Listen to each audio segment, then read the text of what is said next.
Hey, you guys. So we all know that there's a new consumerism trend on the internet like every 5 seconds. And every once in a while, though, Gen Z gets something right. So similar to the de-influencing trend from last year, under-consumption core is all the rage right now. So today I want to talk about exactly what it is, why it's happening, and what it means for your money. And stick around to hear my top 3 tips for keeping that underconsumption energy and achieving long-term financial peace. Now, if you've not subscribed to this channel yet, make sure you do that so you do not miss an episode. All right, first, here's some recent data on influencing that gives a little context to this trend. So an article by Digital Marketing Institute reported that 69% of consumers trust influencer recommendations and will make a purchase because of that. Now, currently, there's about 66% of brands that would prefer to work with TikTok for their influencer marketing plans versus Instagram is around 47%.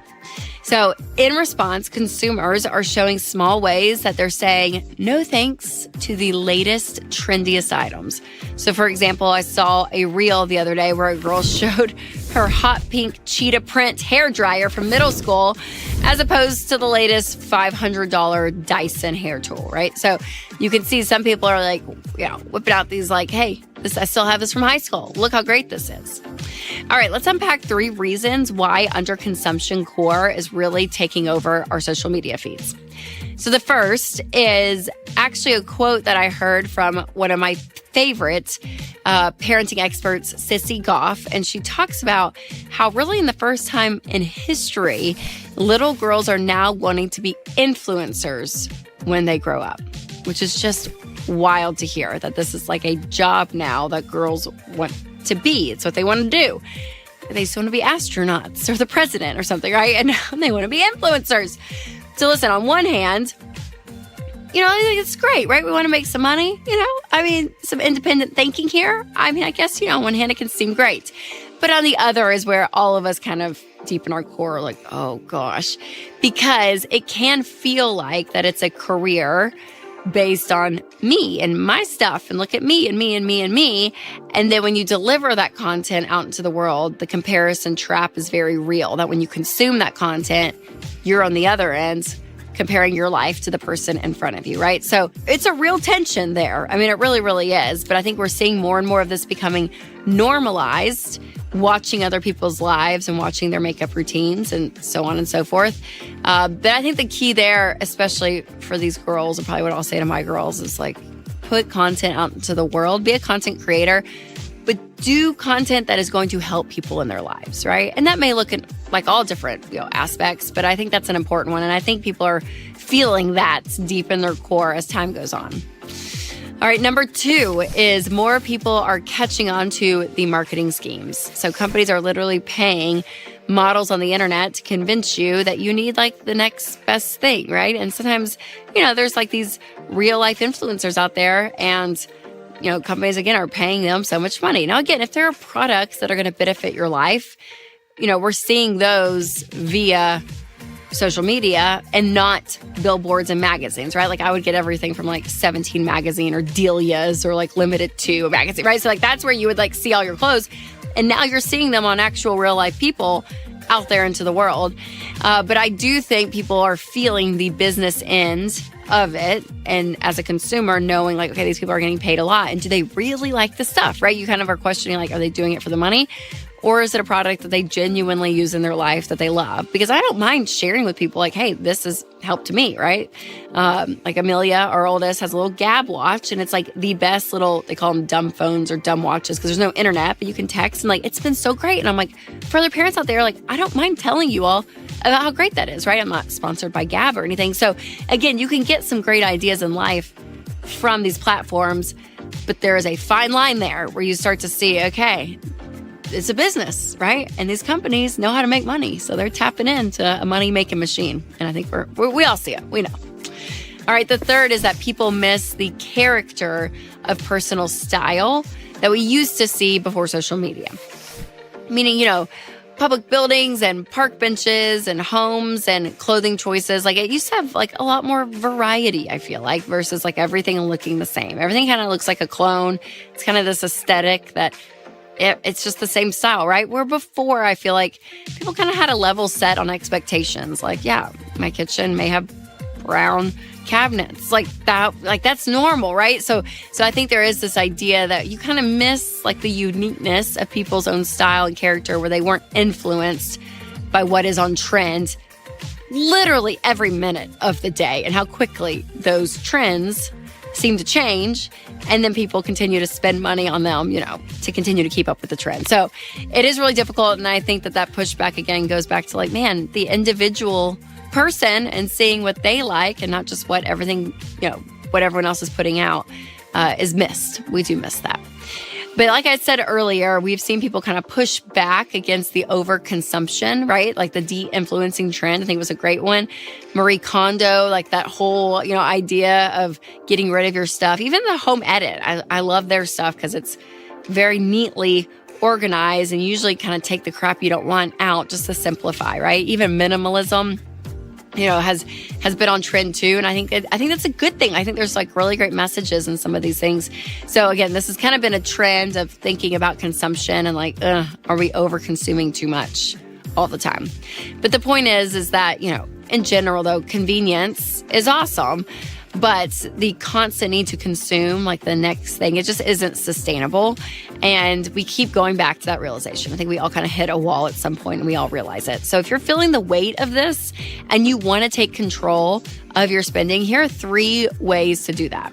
But before I dive into those, I do want to tell you about one of our sponsors, Christian Healthcare Ministries. Like, this is an example of something that is so great for your life. And I want to share that with you. Because when you go against what society thinks is quote unquote normal, like avoiding debt or saying no to overspending, it might seem weird to people at first. And listen, that is okay.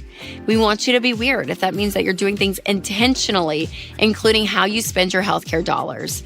And one way to be intentional in this area is with Christian Healthcare Ministries. CHM isn't health insurance. They're a health cost-sharing ministry that's helped hundreds of thousands of families like yours take care of healthcare costs without sacrificing their freedom. Programs start as low as $98 a month. Find out more and join at chministries.org/budget. That's chministries.org/budget. All right, here's some tips again to stay, on the non-consumer side, right? If you feel your need to spend, here's some ways to help you. The first one is add processing time. So we no longer just go shopping, right? Like we don't just like go to the mall and go shopping, because we have online shopping and we don't even have to leave our couch. So add some processing time back in. When you add to cart, wait a while before you purchase it. And, you may go back like 3 days later and be like, do I even want that stuff? And usually half the time you're like, no, I don't. And what's even better is if you use a monthly budget, that's going to reduce the impulse spending as well. And if you have not checked out Every Dollar, it is incredible. You can actually build your budget for free. So I will put the links and everything you need to know down below. But use Every Dollar, create a budget, because that's going to help you with some of that processing to be like, okay, how much money do I have? If I have the money, I'm going to add to cart, but I'm going to wait, let my emotions die down, and then see if I still want it. All right, number 2 is to ask yourself, is this all just entertainment for me, or is it advertising? So are you watching a video on the internet for just entertainment, or is it kind of like a mini little, commercial that's like showing you all the great stuff about this one product and it's all in disguise? Because I think what we can do is just think, oh yeah, this is just for fun, it's entertainment, but we don't realize that we're being sold things over and over and over again, and it will wear you down. You may not even realize it. There are old school ways to escape from this. You don't have to sit there and scroll on your phone. Have a family movie night. Go read a book, listen to music, go on a walk, like do some of these things to get out of that scrolling mentality, because when you keep seeing stuff over and over and over and over again, it's going to wear you down, and eventually you'll probably end up spending money on it. And number 3, I would say that vintage is in, Go buy some stuff, you guys, that's used. You don't have to buy brand new anything. You really don't. I mean, it's amazing how much money you can save by doing this. And especially if it's something that you don't know if you are really going to love it. We went through like a bike phase with our family last summer. Everyone's like riding a bike now. And I was like, well, I want to ride a bike. And we went to the bike store to buy a bike. And they were like, I want to say like $1,000 or like over $1,000. crazy. And not like a nice road bike, like just a standard bike. And I was like, I'm sorry, this is insane. So we went to like a used sporting goods store and I bought a bike there for myself because I'm like, I don't need like a brand new bike. So again, go get a great deal. You don't have to buy everything state of the art or brand new. So save some money, go buy used, and listen, you'll have some margins, be able to save some of that money, spend some of it, give some of it away. It's great. So I do think that this, overconsumption we are feeling as a society. So the natural instinct is to pull back, and I think it's great. So question your motives, question what you're doing with your time, who you're following, all of it, because I think over time it's going to just help you in your soul to kind of weed out, okay, is this just been too much? Because I think we all will hit a wall every now and then. Make sure to share this episode with a friend who might appreciate a little reminder that you don't have to keep up with the Joneses. And if you really want to save money, make sure to check out my episode on the financial trend that's robbing you blind. That's coming up next. And if you're listening on podcast, make sure to click the link below. All right, you guys, remember to take control of your money and create a life you love.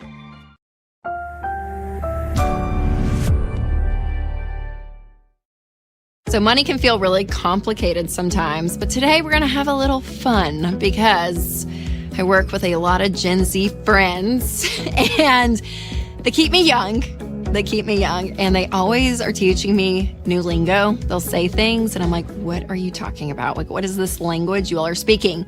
So today I'm going to be ranking your financial habits using Gen Z slang. Get ready, guys. It's going to be fun. Make sure to like, subscribe, and share this episode with a friend or your cool teenage daughter so she thinks I'm awesome.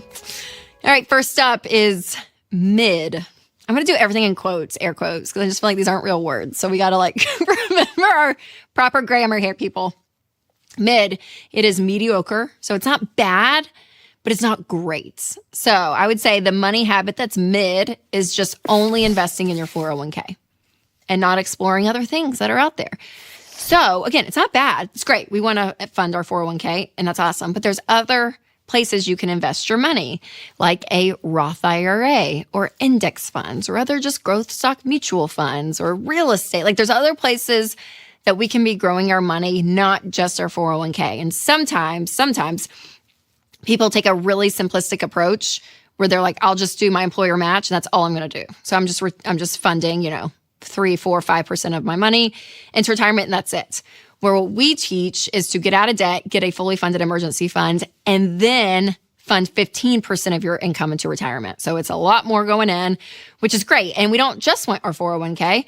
401k, a Roth IRA is great. And again, going beyond the retirement investing too should be a goal. So again, index funds or a brokerage account or other options out there are great. So just investing in a 401k, we're going to say it's mid because there's some other things you can be doing, but it's really good. So it's great. It's just very mid. Okay, next is sus. This is short for suspicious. So a money habit that is sus is playing the credit card game to get points for traveling. So a lot of people love this. They love the credit card game. They feel like they're winning all the time and how great it is. And listen, do some people do it? Yeah, absolutely. But what we also see is a lot of people take one misstep and then they're toast. And it ends up becoming this snowball effect that takes not only their money because they're going deeper and deeper into debt, trying to get points and airline miles. And at the same token, it's taking away their peace. It's taking away their autonomy and they are playing games with the bank. So I'm going to say sus on this, even for the credit card industry, because the reason they're able to give out all of these points and miles and cash back and everything is because they make so much money off of people who use credit cards and don't pay it off every month and pay the high interest on it and everything. So, you're getting the luxuries and the benefits because other people are having to pay an insane amount of money that, on fees and interest where they're stressed and struggling. And then we get the benefits. And the whole thing is sus. I don't like it. So you guys just use your debit card or cash, right? Put your debit card in your phone. You can do Apple Pay. You can pay on Amazon, all the things with a debit card. That means you are living in the present with your money, which is what we want right here, right now. You pay for it and it's done. You're not waiting on some bill at the end of the month. All right, term number 3, delulu, which is just short for delusional. And I'm going to say sports betting is Delulu for me. A lot of people love it. A lot of the dudes out there are like, oh my gosh, all this. And listen, I get it. If you got like a fantasy football league and everyone puts in like $50, and you're like, whatever. I'm talking more like those guys that like, it's a lot of money on the line. It's a lot. And it's so hard for me to like understand it because you're not changing the game. Like you're not playing the game, right? Like if someone's like, Rachel, put money down to see if you can win a cornhole championship, right? And I'm going to know, I'm not great at that. So I'm not going to put as much, like I have the ability to know what I'm going to do, right? I have some control in the situation. But these are like 18, 19, 20-year-old children out there on a field that you don't know and you're putting all this money based on what they're going to do. And I don't like it. So if I'm going to gamble, I'm going to go play craps, maybe play the nickel slots. You know what I mean? Like, I don't know. That's what I'm going to do. I don't understand the sports betting. I don't get it. So I'm gonna say it's Delulu for me. All right, number 4. It's a positive, but Queen. I don't know how they may say it like higher. Go Queen. Yes, Queen. I don't know what the phrase is, but they love Queen or King. And so when I heard this, I was like, oh yeah, if I were to be like, yes, Queen, I would say that to someone who has no debt, someone that has a fully funded emergency fund, 3 to 6 months of savings in the bank. I would say that to someone who's funding retirement, if you're owning your home. I mean, there's a lot of things out there. And I'd be like, yes, Queen, you are killing it. You are above par. You're doing great. I love it. All right, number 5. It's all for my millennials out there because this was one of the first terms that I learned, like, out there in the world. And then I used it, and I had people tell me that it's out now. And I was like, shoot. But it's the word chuggy, which I just think is the funniest word. So it's basically like it used to be trendy, but now it's very uncool, right? And so we could probably put a lot of fashion stuff in the chuggy category. But it's like, it used to be great, but you're like 10 years behind. You know, you're not. So financially, some of y'all are gonna get so mad at me. Prepare your hearts. I'm going to say what is chuggy, especially for us millennials, MLMs. I'm sorry. I'm going to say it. Listen, we love a Pampered Chef party in the 90s.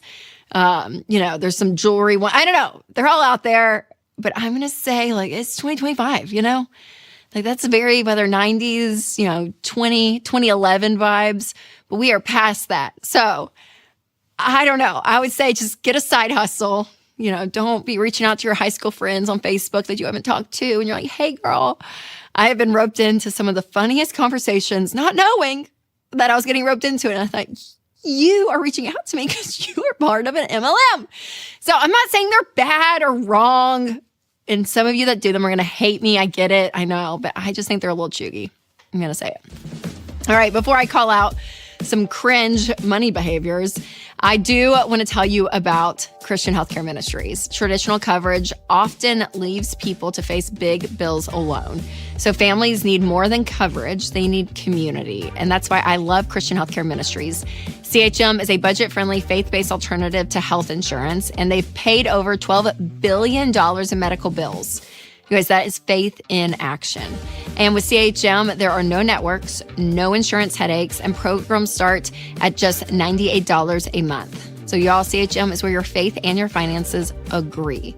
Go to chministries.org/budget to learn more today.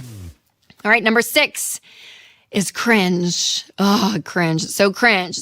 It's very embarrassing. So cringe. And I'm going to say the crypto bros, they are financially cringe to me. I'm so sorry, y'all. I'm so sorry.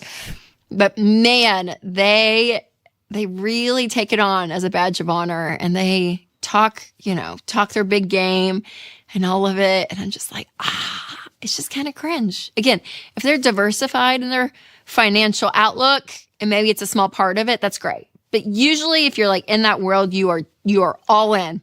And it's just a little cringe to me. All right, number 7, it's a phrase, but the phrase is weird flex, but okay. So this refers to someone who thinks they have something to brag about, but no one else thinks it's impressive. So I'm going to say having your credit score in your dating profile is a weird flex, but okay moment for me. Obviously, I'm not on dating websites. I don't know, but apparently people put their credit scores out there.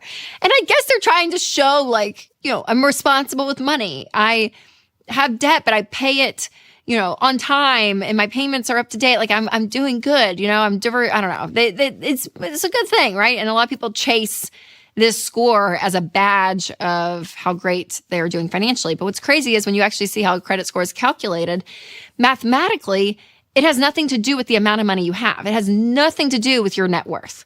So you could have a great credit score and not really have a high net worth, or you could have like $1 billion and no debt, and your credit score is going to be not determined because you don't have debt.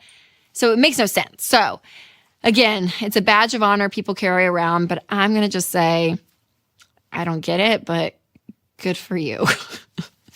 Okay, number 8 is no cap. No cap. This is when someone says no cap. It's like saying, I'm serious, or no. Oh, okay. So it's I'm serious, or no lie. No cap. So they're saying like no cap. I don't get it. So I feel like I would respond with no cap. Someone questions my take on married couples combining finances. I'm saying I'm not lying, people. Yes, sharing a bank account with your spouse really does help you. It helps you in your marriage. It helps you with building wealth and creating a household where there is unity. So no cap. I can't do that one. That one's tough for me to say, but you know what I mean. All right. Number 9 is slay. Slaying. Slay. So you are winning at life. So financially, I'm going to say a major slay. I don't know if that's how they use it, but slay is a paid off house. For sure. No question. Hands down. You are slaying if you have a paid off house. And I just think that's incredible. Absolutely incredible. So if you are thinking, okay, that's not me right now, make sure to check out our Get Started assessment so that you can start making progress with all of your money, not just a paid off house, but all of it. So some of these things, if you're thinking, wow, I love sports betting and I'm not funding retirement, maybe you should do this assessment, right? Get on board, start a plan, actually start being in control of your money and doing something great with your income. Now, if you want a more in-depth picture of how you're doing financially, check out my episode 7 Signs You're Way Above Average. Shocking money stats. That's coming up next. Or if you're listening on podcast, I'll put a link below. All right, you guys, remember to take control of your money and create a life you love.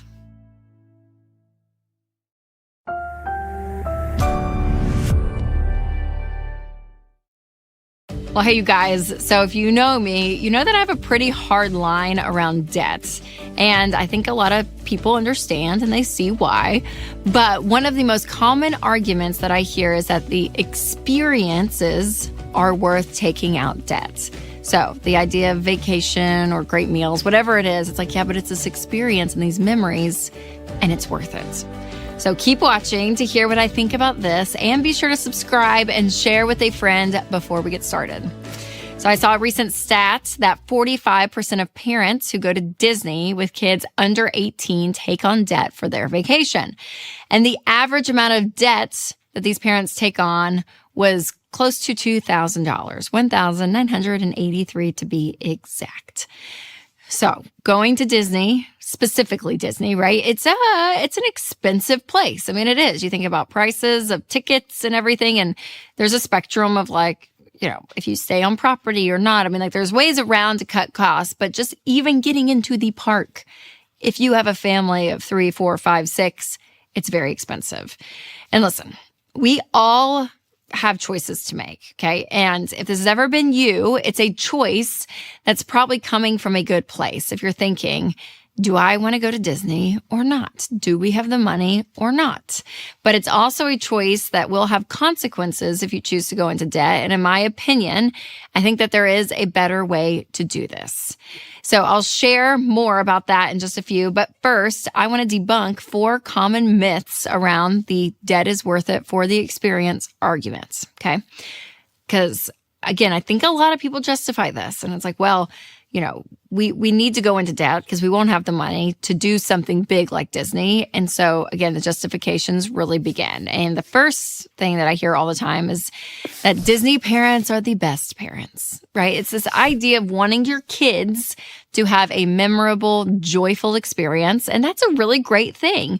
But just because a parent takes their kid to Disney does not mean that they are a better parent than someone that doesn't. Okay, I think we can all say that out loud, right? And when I say it out loud, you're probably thinking, well, of course, Rachel, we know that.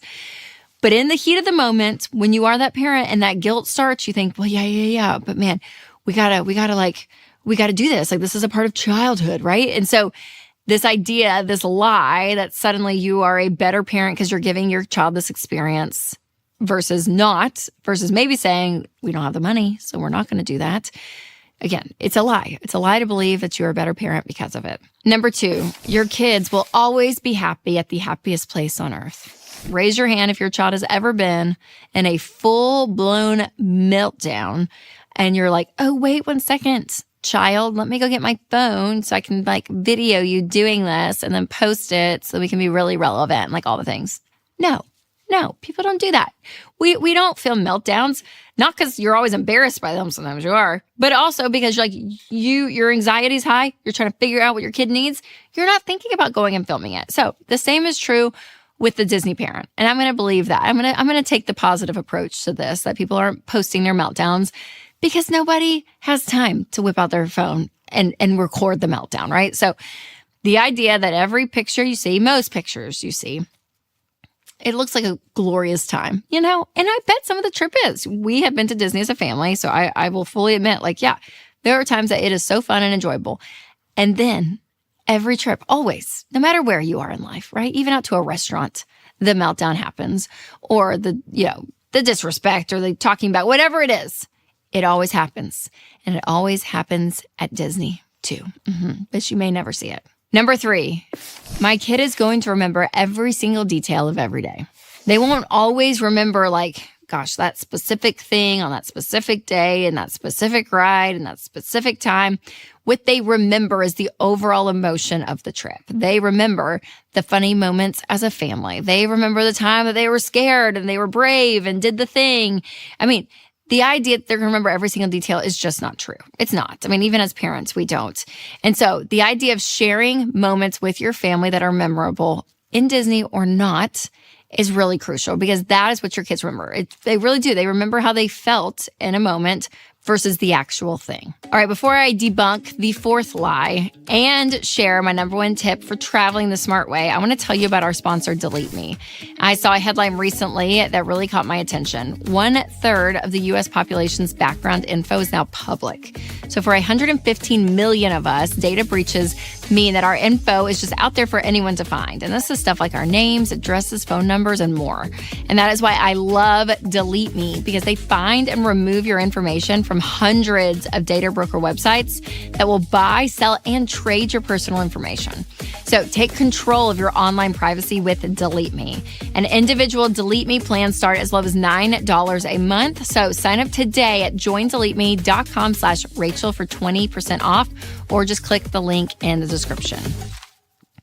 All right, the 4th myth is that Disney is the only place where joy exists. Yeah. Let's just all take a moment and say, that is not true. And I think we all know that, but sometimes we have to say these things out loud. Because listen, your kids can have the same level of fun on a staycation. And you may be thinking, that's not true, Rachel.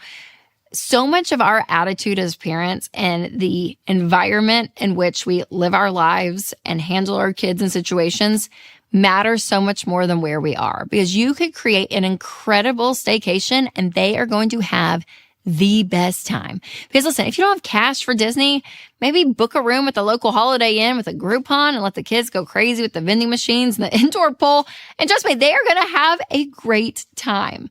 Or think of other experiences that can spark joy from home. Think about having board game night. Think about having movie nights. Think about going out and doing a scavenger hunt. Doing things with your kids will bring so much joy. We recently had a litter of puppies. We have 6 puppies at our house currently who are 6 weeks old. And can I tell you, it has been our kids' they would pick this over anything else. Now, it has been a lot of work. It's a lot. But the amount of joy that comes from that, from having puppies for 8, 9, 10 weeks at our house has been like the best thing ever. So again, you may not be able to have a litter of puppies at your house. I get that. But think of creative ways to create memories with your family and have joy and excitement in your life where it doesn't have to be spending tens of thousands of dollars at Disney World. Now, one thing that can steal your joy on a daily basis is debt. And this is true if you are paying it off months and months after a Disney vacation. Because think about it. You are still paying for these experiences after you've already lived them, plus with interest, so you're paying even more. So creating fun and enjoyable experiences for your kids, regardless of where you are, is so important. But if you do want to go and have fun with your kids on a great trip, which again, we are all about, I want you to do that. I'm not mad at Disney. I think it's great, but I want you to do it a smart way. So my number one tip for traveling of any kind, including Disney World, is to save up and pay for it. So this may mean that you're going to be at a slower pace when it comes to saving up and paying for something. It may mean that your trip will look different if you choose to pay with all cash versus going into debt where you could spend more than what you have. You're going to have more, boundaries and limitations. But all of this is to set yourself up well, because one of the worst things that can happen is going deeply in debt for something and then coming home and having to pay for it month after month, plus interest on top of it. And again, I feel like in our world today, I talk to so many people where it's like this paycheck to paycheck cycle. And sometimes it is so easy to give into our emotions. It's like, it would just be so nice just to have a trip and to get away. And our kids really want to go. Let's just go. You kind of just like throw everything out the window and you do it. Because in the moment, it just feels like, we should, because we want to be a great parent or whatever the thing is that's causing you to do that kind of vacation. And realizing that when you get back, though, that stressful cycle that maybe you were already in gets even worse. And I think part of being a grown-up and part of being mature when it comes to our money is we have to say no. We have to say no to ourselves. We have to say no to our kids sometimes. So if it is not in the budget, if you don't have the cash for it, that doesn't mean you can never do it. Just be patient. So do not go into debt for a vacation. Okay. I promise the vacations that follow you home in payments are not worth it. Now, when you are looking to save up for a vacation, doing a little bit per month is the way to do it. And that's called a sinking fund. And if you download the EveryDollar app, this is going to help you with your monthly budget. And in it includes sinking funds. Because listen, I am all about experiences. I am all about fun. And I want you to enjoy your life and have fun. I just want you to do it the right way where the fun can continue even when you come home. So make sure to download the EveryDollar app, put a sinking funds line item in there and save up for these trips, because there are great experiences to have out in the world and it's wonderful. But when you go into debt for them, again, it sucks the life out of you. Now, if you want to make progress with your budget really fast, make sure to check out my episode on the right way to do a monthly budget. That is next. And for podcast listeners, make sure to click the link below to get that episode. All right, you guys, remember to take control of your money and create a life you love.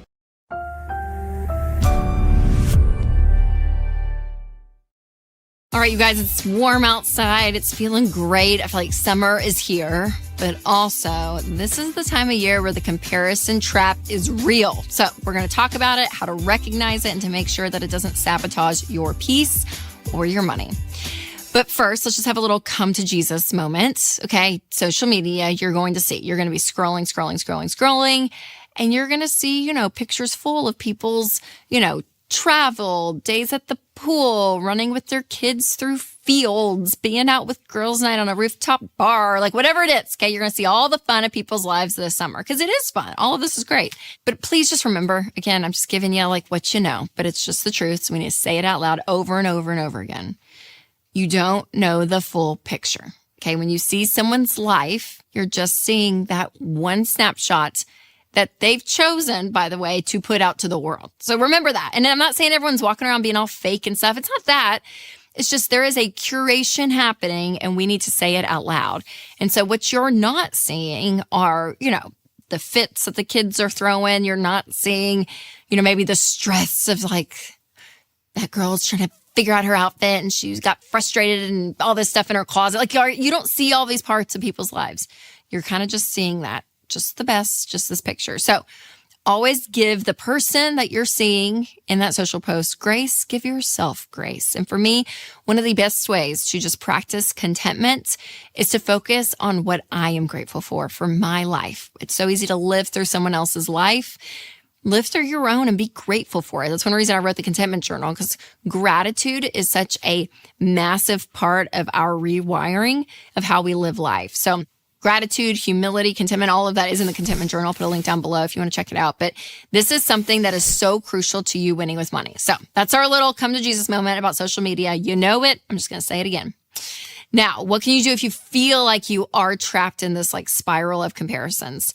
Well, number one, just pay attention. I just want you to be aware. What is going on inside of you? Understand, like, okay, if that feeling of jealousy comes up, or anger, or frustration, or like, oh, this or that, or envy, like when these emotions come up, recognize them. And I would say this too. Don't be like, oh, I shouldn't feel that. Go, go, go. No, just be with it for a second and be curious and figure out like, okay, what is going on within me that's causing this? Is it the person themselves? Is it the life that they're living? Is it what's missing in my life that I feel like they have and I don't? Like, start just asking yourself some questions.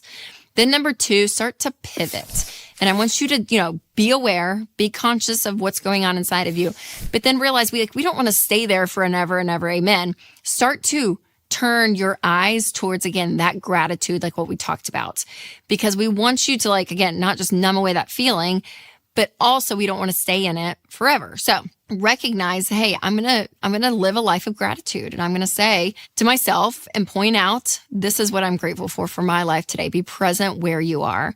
And then number three, just a little challenge. Remember who's watching you. Okay. You have people around you constantly, whether it's family, friends, a spouse, your kids, especially. And people are interacting with you and knowing what's going on. And so I think, especially on a friendship level, have those people in your life that you can have these conversations with. That's great. But especially if you have people that are looking up to you, there is something to be said that if you live in a life of comparison and stress and jealousy, people feel that from you. They know that about you. And it's not a very attractive quality, right? So again, getting to the root of all of this is so big. But remember those eyes that are watching you. All right, before I share my number one tip for stopping the comparison spiral, I do want to share a tip about healthcare coverage. Christian healthcare ministries. Health insurance costs are only moving one way, and that way is not down. And wait times are longer. It's harder than ever to get anything approved. And if you feel like the system is working against you, try Christian Healthcare Ministries. It's a biblically based alternative to health insurance. CHM is a health cost-sharing ministry that's helped hundreds of thousands of families like yours take care of healthcare costs, stay true to their values, and avoid getting tied down by miles of red tape. You guys, there is a better way, and CHM programs start as low as $98 a month. So find out more and join at chministries.org/budget. That's chministries.org/budget. All right, the number one thing I want you to remember as we're fighting against the comparison trap this summer is every tax bracket has its challenges that you will never see. Kind of what we were saying earlier, that you don't see the full picture, but you have to remember, we do not know the details of people's lives. That influencer that you're watching, you have no idea the family challenges that she's having. That person that's taking some exotic vacation, you have no idea the health issues that they may be struggling with. Your friends who it seems like their kids are always behaving. They're always on their best behavior and they're just so great and all of it. You have no idea what's happening behind the scenes and the frustrated morning they had, right?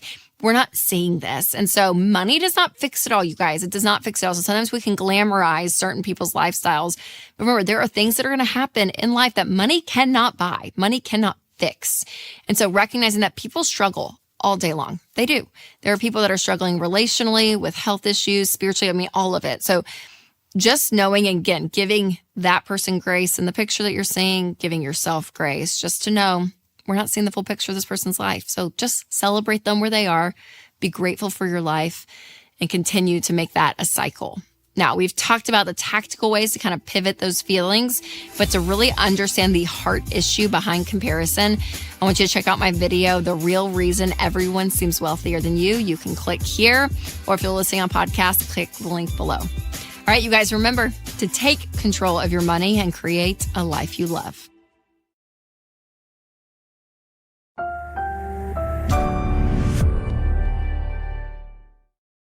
Well, hey, you guys. So since I am part of this world of personal finance, I always love hearing what other experts are teaching in this field. And a lot of us agree on really basic things, which is I appreciate, right? I mean, there are things that, pretty much anyone in this space, it's like car loans, not smart mathematically or financially. Like a lot of people agree on that.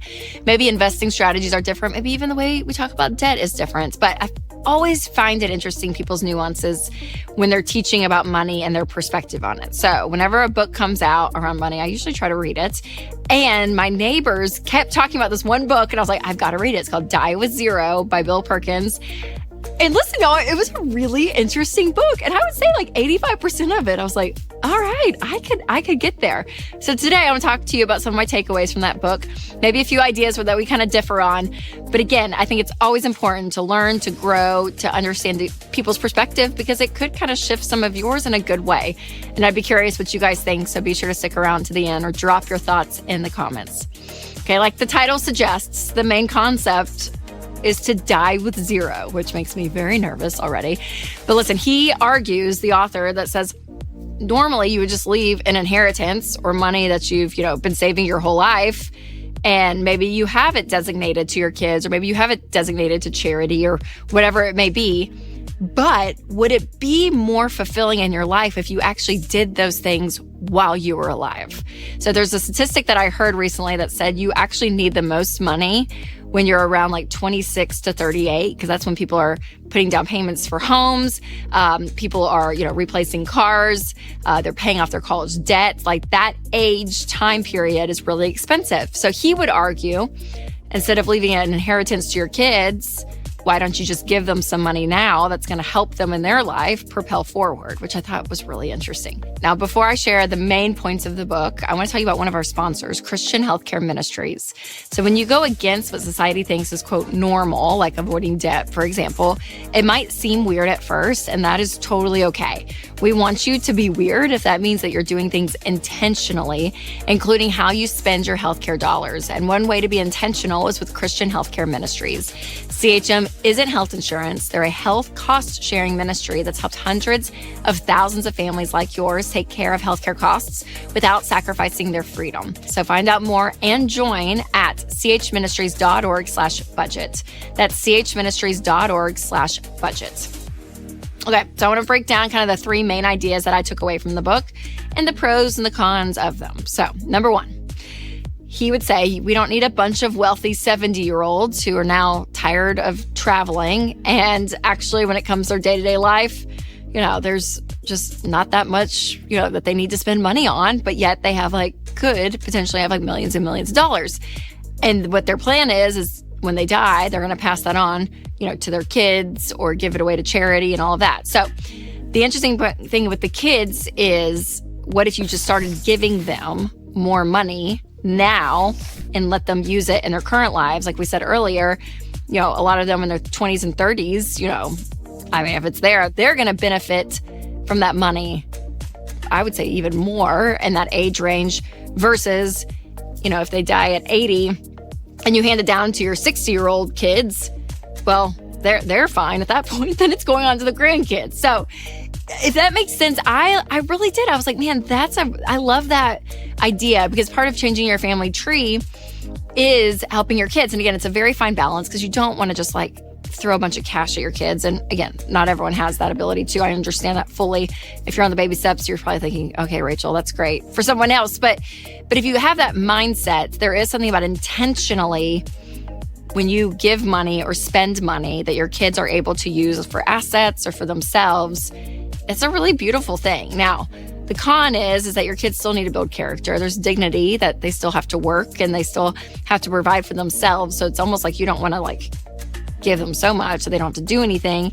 But could you give them enough while you're still alive to help them start off on the right foot? It's an interesting concept. All right, number two is, if you're planning to donate a large sum of your money, do it now.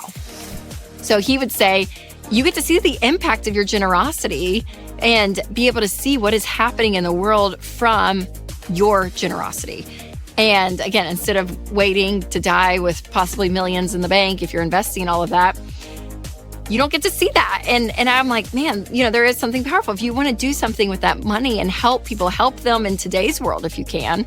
That's why I'm always pro giving, right? We always talk about that even on the budget. It's like the top line item. But this is like more of a magnified idea. So give even more and don't just wait till you're dead. I'm like, yeah, I like that. Now the con is obviously the average person, we're not Bill Gates and don't have massive amounts of money to like throw at places now. But again, it's more of that concept. Can you live more in the present with your money instead of waiting for decades and decades down the road? I don't know. It's a good question. All right. Number 3 is enjoy your money earlier on. So a little disclaimer here, because I never want to say that you should just rack up tons of debt and go do whatever you want with your life. No, because that's going to end up bringing you less happiness and less enjoyment. So again, this book, there's parts of it that'll say, okay, this is for people that, maybe further down the road, financially speaking. But his big point was, again, instead of this hoarding mentality and saving, kind of that scarcity mindset, that you're thinking, okay, what if you just spent some of it? And y'all, I am here to tell you, like, we talk to people on the Ramsey Show who are on baby steps, 4, 5, 6, even 7. And they're like, oh my gosh, I'm so scared to spend money. And we ask them some questions. And there's been plenty of calls that I'm like, go on a cruise, go spend some of your money and enjoy it and do it while you're able-bodied and you're able to go and do things and experience things. And there's just something beautiful about doing that with people that you love. And, I think about going to concerts. And if you have the ability to be like, yeah, I'm going to buy another ticket and bring a friend with me, right? Or traveling or whatever you want to spend money on. Again, I lean more experiences. I think you get some joy out of that than just buying a bunch of purses. But there's something about saying, okay, I don't want to have this scarcity mentality. I want to be able to enjoy some of my money. And we want you to do that. We say live like no one else, so later you can live and give like no one else. And that's part of that second part of the statement. But instead of waiting until you're 80 years old to start enjoying it, enjoy some of it now. So I really liked that. Now, the con of that is the baby steps. We never want you to put that on the back burner. I want you to progress quickly and efficiently with your money. And so some people could read this book and be like, oh my gosh, she's telling me just to go and spend everything I have and enjoy my life. So that YOLO mentality, it's somewhat there, but I want you to have a strong financial foundation and the actual margin to be able to do it. But that's what I love about the baby steps is it can get you there, in a reasonable time. So the author, he's kind of a little lukewarm on 401ks and that kind of thing. And I'm the opposite. I do think generational wealth is a beautiful thing. And I would not recommend trying to die with zero. But I loved that it stretched me some. I think it did give me permission to a degree to be like, okay, yeah, let's go and enjoy it. Let's go and do that. I don't know. There was something about it that was freeing to me. But I would say read it with some, with some warning. I think, again, some people could read it and be like, oh my gosh, I'm going to go and just cash out everything and just live my best life.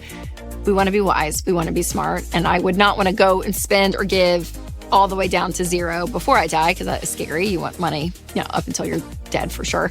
And if you had some left over, that's good too, right? So again, there's just this different concept, which I really appreciated and I liked. So I'm glad that I read the book. And I would be curious, what you guys think about it. And, I had Dr. Arthur Brooks on the show, and he did talk about ways that money actually does bring joy and happiness. And the one thing it doesn't is when you just buy a bunch of stuff, that materialism and all of that. So when I hear him say that, and then I read this book, I'm like, man, there is a beautiful thing of giving today, enjoying your money today, maybe helping your kids more than you thought you would today if you can. So again, there's some great stuff, but the reality check too is after years of working the baby steps, that foundation still has to be laid first. Now, if you thought this episode was interesting and you want to check out my episode on the book that changed how I think about money, that one is next. Remember, you guys, to take control of your money and create a life you love.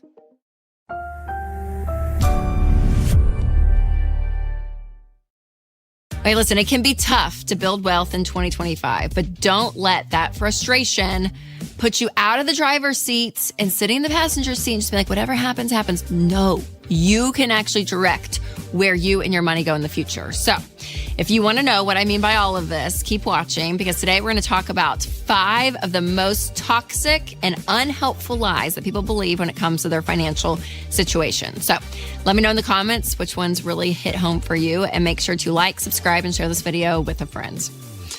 All right, lie number 1. You ready? is my situation will never change. So sometimes if you are in a place in life where there doesn't feel like there's a lot of hope, and it's like, oh my gosh, like maybe it's a dead end job you feel like you're in. Maybe you feel like financially you just haven't made any headwinds like in the last like few years. And you're just like sitting there thinking, this is how my life is going to be. I just want to encourage you, over time, life is going to change, and in a good way, right? So you have the ability to make decisions in your life. And so things like a job, for instance, maybe you stay in a job for a while and you do great and you keep getting promoted and you keep getting raises and your income slowly does go up over time. And so maybe that's a beautiful thing. Or maybe you end up quitting the job that you're like, oh my gosh, I'm just so miserable here. And you go find something that you're actually really passionate about doing. Normally, you will earn more money doing that thing that you're excited about. And so there's something about the income that does move over time. So feel hope in that. And then also know in your life, people and situations are going to change, and especially the people in your life. And that is where so many opportunities open up in life. And so whether that is deep friendships, maybe that's a romantic relationship, like whatever it may be from work and on, there's something about having people in your life that are different from season to season. That's a really beautiful thing that brings you different kinds of encouragement, brings you different opportunities even in life. And so remember, things in life are constantly shifting. So whether it's the job you have, it's the economy, the people in your life, things are going to change. So your life is not stuck where you are today. It will evolve over time. Lie number 2, my family just isn't rich or good with money. Listen, in Ramsey's national study of millionaires conducted a few years ago, we found that 79% of millionaires are first generation wealthy. Can you believe that? Okay. 8 out of 10, which is incredible, which shows you the majority of people that are wealthy in America today did not inherit their money. They did it by making wise decisions. And again, when I'm talking about wealth, I'm meaning that you have the ability to have $1 million net worth. I would consider that like doing real good. That can include equity in your home, retirement funds, all of that. But there's margin, there's breathing room. Like there's something beautiful about that. And that happens over decisions that are made month after month, year after year, decade after decade. It does not happen overnight, and it's not flashy and exciting. But let me tell you, the stability that can come with this idea of being in control of your money is a beautiful one. And you have the ability to make that decision. So regardless of what your parents have done or not done, you have the ability to make different decisions with your money today. All right, lie number 3 is I can't reach that goal until I'm married or have a spouse's income. So this is a real thing because having 2 incomes in our world today mathematically advances you for sure, right? You're running a household. Now you have 2 people working. You get to work with 2 different incomes. Like you are going to probably build wealth faster. And studies do find married couples tend to build wealth faster. And that makes sense because there's 2 incomes usually coming in. We live in a world today where a 2-income household is very, very common. But what I want you to know is if you are single, if you don't have the 2 incomes, or even if you are married, but your spouse is at home and you just have that one, you still have the ability to build wealth. And there's really a beautiful thing, especially if you're single. You don't have someone else that could be like pulling you down, right? Like, I mean, we talk to a lot of people at Ramsey and their spouses are not on board. They're out spending and they're trying to like be wise with money. And like, it's just a hard thing to do catch up when both people are not on board. And so there's something about having this autonomy where I guess it's a good thing and a bad thing in a sense that like, it's all up to you. But that's the great thing is it's up to you, which is wonderful. Now, if you are married and you still have one income because one spouse is home, just know that it may take you a little bit longer, but that's a decision that you guys have made as a family. And that value system is what's going to bring a level of depth to your life because you're living out of your values, which is a really beautiful thing. So remember, whether you're single, just know, I know single people that are buying houses, they're paying off student loans, they're starting businesses, like they're doing incredible things. And so are people that are married that have one income. So don't just have this belief that we need 2 incomes to win. You don't. Money lie number 4 and 5 are some of the most important beliefs to untangle. But first, I have to tell you about a subscription service that completely untangled my personal info from creepy corners of the internet. You guys, you have to check out Delete Me, because if you do not remove your personal data from the internet, it's basically like a billboard out there with your name, your address, your email, even your kids' names are out there. And sketchy data broker websites will collect your data, then they sell it to other sketchy companies, and then you're at risk for scams and fraud, and it is not fun. So the good news is that Delete Me goes in and removes your data to help protect you from phishing, harassment, and other online threats. Winston and I, we use Delete Me, and it saves us so much time and worry. So you guys, your family's safety and financial security are way too important to leave exposed. So sign up for Delete Me and take control. Go to joindeleteme.com/Rachel for 20% off, bringing your monthly costs to under $9. So click the link in the description. All right, lie number 4 is I'm not good with money because of my money tendencies. So I hear this a lot, that people have like these tendencies of like, I'm a spender, so I'm always going to be spending. Or maybe I don't like doing a budget and I feel tied down and I don't want to do a budget. Or maybe on the other end, people are like, oh my gosh, my money tendencies. I mean, maybe I'm a saver and I end up hoarding money because I don't want to spend it. And I'm actually more miserable doing this than feeling the freedom of not having all of this. Like, right. So I hear people from every level of different money tendencies. And let me just tell you, your unique money tendencies, yes, they are you. Okay. There's something wired within you that is beautiful and wonderful and great. And I want you to lean in those because those are who you are. But also they cannot be an excuse for you to be irresponsible with money. Okay. I think about the Enneagram. It's like one of my favorite kind of personality, I don't know. I don't even know what you call it, but it basically diagnosis, usually what it feels like. But people will take that as an excuse and they're like, sorry, I'm just so mean. I'm an Enneagram 8. And I'm like, no, you're just a jerk. It's not because you're an Enneagram 8 or like, I'm so late. I'm a 4. So I'm always just so late. No, like you have to be a responsible human being, right? So we cannot let it be an excuse. We have to see and correct as adults and be mature in social situations and in life. Like that is part of growing up. But also remember that uniqueness within you has its strengths. So leaning on those is great. But this whole like, I'm going to just surrender to the fact that I can never be great with money because my personality just doesn't lean to it, then you really are going to be miserable your whole life, because I think that mindset creeps into other areas where it ends up being an excuse. And so there is a part of like, hey, let's all be a grown up because I'm a spender. I'm a free spirit. I get it. Totally get it. But if I just spent and never took control of my money, I think I would be a ball of anxiety and stress. And I really think I can temper that down with having a level of a plan and control and saying no to myself when I need to. Like that is a healthy balance. So always remember, there's a healthy balance in all of the money tendencies. All right, lie number 5 is my money won't change until the economy does. So I've heard this one a lot. I mean, there's been, so much about inflation, interest rates are high, gas prices are high, grocery bills are high, housing is high. Like so much feels like a lot in the past few years, especially if you are even more of a Gen Zer and you're like entering the workforce and you're like trying to do this really well. And it's like everything is just so expensive. And it's easy to blame the economy on it because there's some truth to it, right? Like it is more expensive. But also if you sit back and let that excuse hold you back and causes you not to move forward and have any level of action, then you're going to be where you are. Okay. So there is something to be said of, yes, this is a truth. Things are more expensive than they were 3, 4, 5 years ago. And that sucks. Like, I don't like that. So what does that mean now for me? What do I have to do with that? And so maybe it is tempering expectations. Maybe it is, I'm going to have to work a side hustle for a little bit to pay off this debt.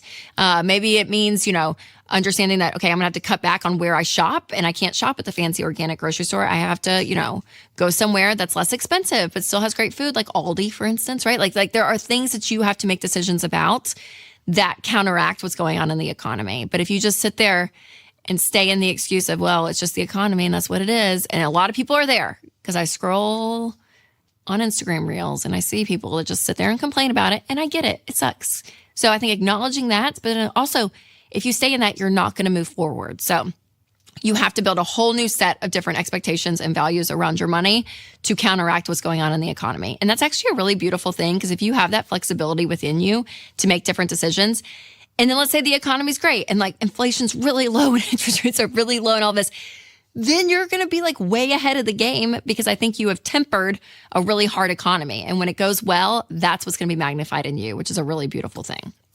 All right, listen, if you are fired up and ready to change, then there is a ways to do this, you guys. Okay, so a couple of things to think about. Number 1, doing a budget. If you have not downloaded EveryDollar, it's a free budgeting app. It's amazing. So I'll put a link down below, but this is a way to really get in control of your money and start with some of these lives to kind of putting it on paper and actually seeing it visibly, like on your phone and visually seeing what's going on with your money can actually combat some of those lies, because facts are your friends, especially if you feel like you're in a hopeless situation. Getting the facts is really, really important. And then also who you are around. Remember, the people around you and surrounding you and the voices that are speaking into your life are really, really important. So always remember that. And also, if you want to make sure that you're doing this the right way, make sure to check out the episode, The Worst Ways to Pay Off Debt, especially if you're paying off debt. Click here and I explain everything about it. Or if you're listening on podcast, I'll put a link below. All right, you guys, remember to take control of your money and create a life you love.